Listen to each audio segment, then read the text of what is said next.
Selamat pagi sahabat semua, ketemu dengan saya lagi Dr. Caroline Tirtajasa SPOGK. Hari ini kita akan bincang sedikit tentang vaksinasi pada ibu hamil.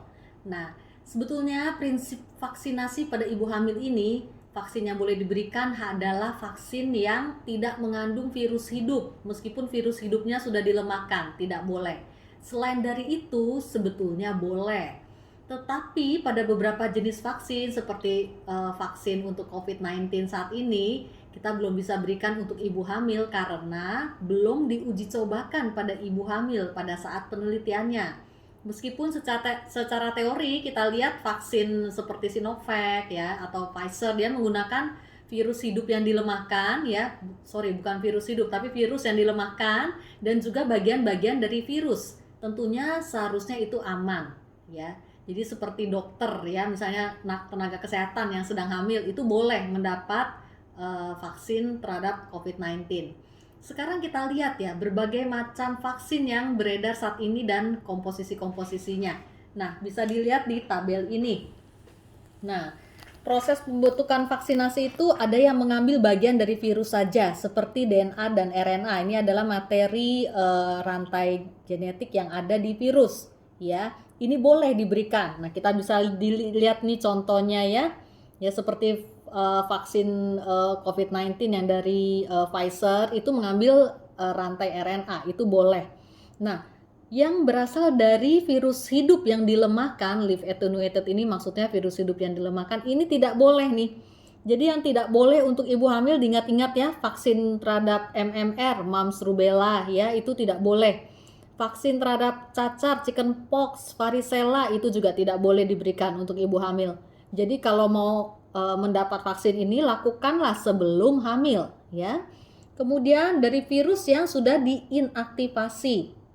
Nah, ini seperti vaksin COVID-19 Sinovac kemarin ya, vaksin influenza ya, vaksin flu.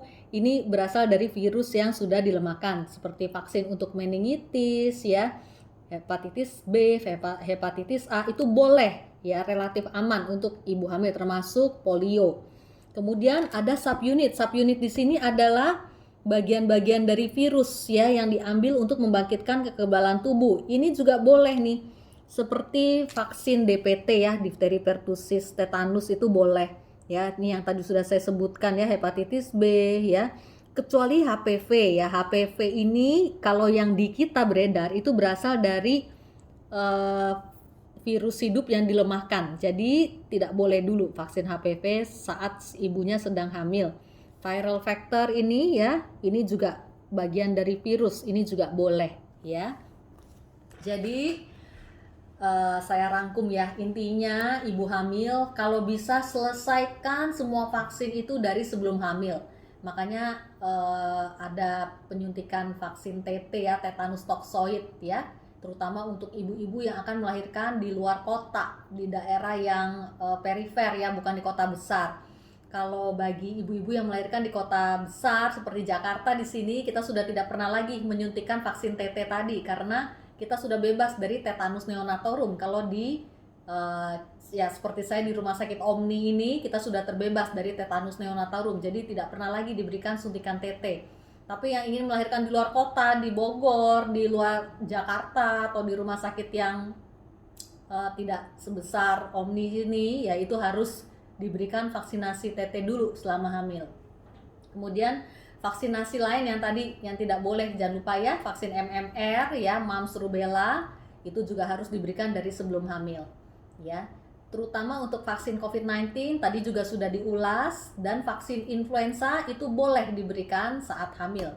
Sebetulnya vaksin untuk meningitis ya, tentunya misalnya ya sama-sama vaksin meningitis harus dilihat dulu vaksinnya berasal dari mana, karena bisa berasal dari virus hidup yang dilemahkan, itu tidak boleh ya. Tapi kalau virus yang sudah diinaktivasi itu boleh diberikan.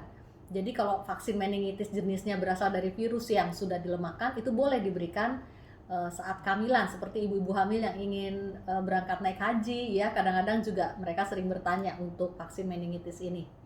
Baik, saya rasa cukup jelas. Sekian dan terima kasih, semoga memberikan manfaat.